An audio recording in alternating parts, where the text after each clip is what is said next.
जब कैलाश पर्वत अचानक कांप उठा, जब आकाश में अजीब संकेत दिखाई देने लगे, ब्रह्मांड थर्रा गया।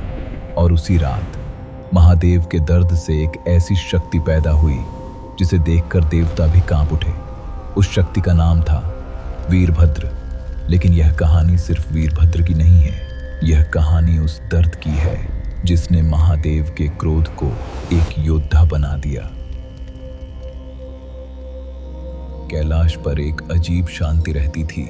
शिव, जो तीनों लोकों के महादेव थे, वो वहां एक साधारण पति की तरह रहते थे। और सती, दक्ष प्रजापति की बेटी, जो अपने पिता की इच्छा के विरुद्ध शिव से विवाह कर चुकी थीं, वो शिव के साथ पूरी तरह संतुष्ट थीं। लेकिन हर शांति हमेशा नहीं टिकती। एक दिन दक्ष प्रजापति ने एक विशाल यज्ञ रखा। देवताओं को बुलाया गया, आर्षि मुनियों को बुलाया गया, राजाओं को बुलाया गया, लेकिन एक को नहीं बुलाया गया, शिव को। और शिव की पत्नी सती को। दक्ष का संदेश साफ था, शिव मेरे सम्मान के योग्य नहीं है और सती ने उन्हें चुनकर गलती की है। जब सती ने यह सुना तो उनका हृदय टूट गया, लेकिन फिर भी वो यज्ञ में जाने का निर्णय लेती हैं। शिव ने उन्हें रोका, सती, जहां हमें बुलाया न जाए वहां जाना उचित नहीं होता। लेकिन सती सिर्फ पत्नी नहीं थी, वो एक बेटी भी थी। उन्हें लगा शायद पिता का क्रोध शांत हो जाए, शायद मेरे जाने से सब ठीक हो जाए। और सती अकेली ही यज्ञ स्थल की ओर चल पड़ी। जब सती वहां पहुंची तो पूरा दरबार शांत हो गया। कोई उनकी ओर देखने को भी तैयार नहीं था। दक्ष ने अपनी ही बेटी को देखा और भरे दरबार में उनका अपमान कर दिया। उन्होंने कहा, तुमने एक श्मशानवासी से विवाह किया है, सांप पहनता है, भूतों के बीच रहता है। तुम मेरी बेटी थी, लेकिन आज से नहीं। सती खड़ी रही। एक पल के लिए सब कुछ थम गया। फिर उन्होंने वो किया जिसकी कल्पना भी किसी ने नहीं की थी। उन्होंने उसी यज्ञ कुंड की अग्नि में अपने शरीर को समर्पित कर दिया। जो दरबार कुछ देर पहले अहंकार से भरा हुआ था, वो पल भर में सन्नाटे में डूब गया।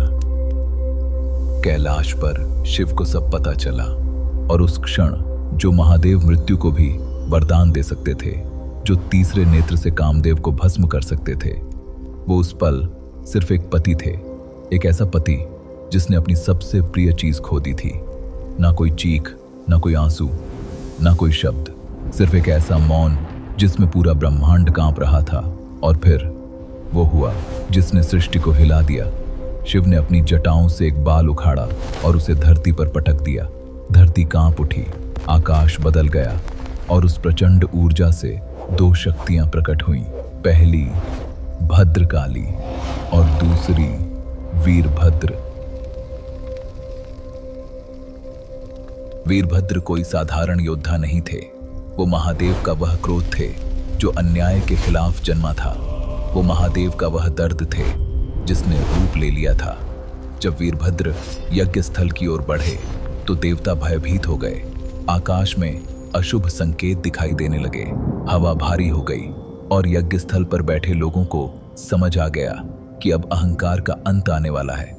वीरभद्र के साथ शिव की गण सेना यज्ञ स्थल पर पहुंची। हर ओर भय फैल गया।